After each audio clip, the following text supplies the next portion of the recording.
कंचन के बेटे ऋषि की शादी कहीं नहीं हो रही थी। एक तो ऋषि मोटा, ऊपर से कमाई भी कोई खास नहीं। लेकिन कंचन को तो शौक था मॉडर्न बहू लाने का, और उसे एक दिन ऐसी लड़की मिल भी जाती है। हमें तो आपका ऋषि बहुत पसंद है, लेकिन मैं आपको साफ साफ बता देती हूँ, मेरी बेटी के शौक थोड़े से अलग है बहन जी। अरे बहन, हमें सब पसंद है। आपकी प्रियंका जैसी लड़की की तलाश मुझे कब से थी।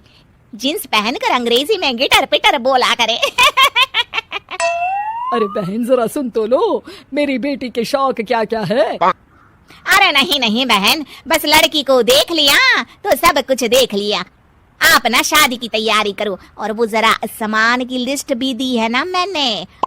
हाँ बहन जी, सारा सामान शादी से एक दिन पहले ही आपके दरवाजे आ जाएगा। मजा आ गया, मजा आ गया। अब तो बस आप शादी की तैयारी करो। प्रियंका के माता पिता के जाने के बाद कंचन का पति उससे कहता है, अरे भाग्यवान, तुम तो कुछ ज्यादा ही जल्दी दिखा रही थी शादी की। अरे बोलने तो देती, लड़की की माँ क्या बोलना चाह रही थी। अरे आप चुप रहिए जी, कुछ पता भी है आपको, बस मुफ्त में बोले जा रहे हैं। मेरी दोस्त शशि की बहू देखी, लंबी पतली और पढ़ी लिखी, हजारों में कमाई और संस्कारी भी। अरे पर जब वो मेरी बहू देखेगी तो जल भुन जाएगी। लेकिन तुम तो शादी ऋषि के लिए कर रही हो ना, या शशि के लिए? तुम्हारा लड़का कुछ कमाता भी नहीं है, और शरीर भी भगवान की दुआ से फूलता ही जा रहा है। फिर बोले आप हैं? फिर बोले आप? मैंने कहा ना, प्रियंका जैसी जींस पहनकर अंग्रेजी झाड़ने वाली बहू किस्मत वालों को ही मिलती है। चुप रहिए आप।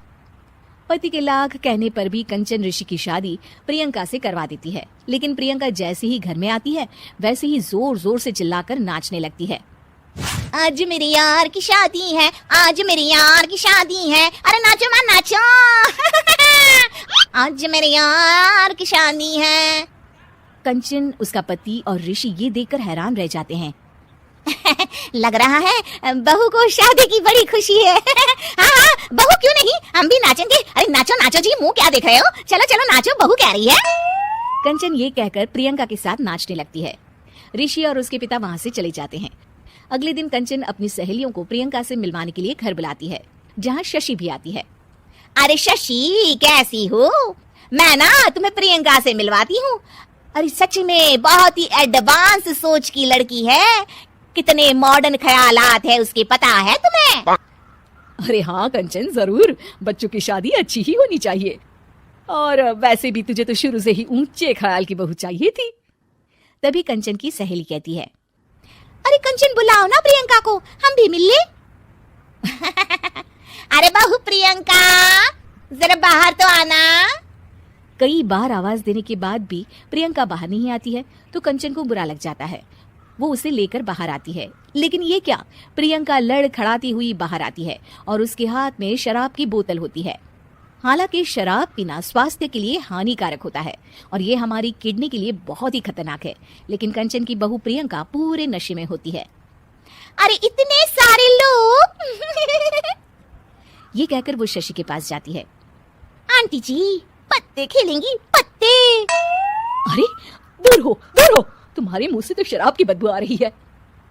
अरे कंचन, माना तुम्हें मॉडर्न बहू चाहिए, लेकिन आधुनिकता का मतलब ये तो नहीं ना। बुरा न मानना कंचन, तुम्हें पता था कि तुम्हारे बेटे की कमाई और शरीर दोनों ही ठीक नहीं है, तो तुम्हें उसी हिसाब की लड़की से शादी करवानी चाहिए थी। ऐसा कहकर सभी औरतें वहां से चली जाती है। तभी प्रियंका की माँ कंचन के घर आती है। अरे बहन जी, बड़ी चालाक निकली आप तो, बिना बताए अपनी पियक्कड़ बेटी मेरे लायक बेटे के गले में बांध दी। आय हाय, बड़ी आए बिना बताए। उस दिन जब मैं ये बात बता रही थी तो तुम तो सुनने को भी तैयार नहीं थी, अब भुगतो तुम। ये कहकर वो माँ से वापस चली जाती है। सबके जाने के बाद कंचन अपना सर पकड़ लेती है। हाय रे, आधुनिकता की अंधी दौड़ में मैं अपनी संस्कृति ही भूल बैठी थी। अब तो राम ही बचाए मुझे।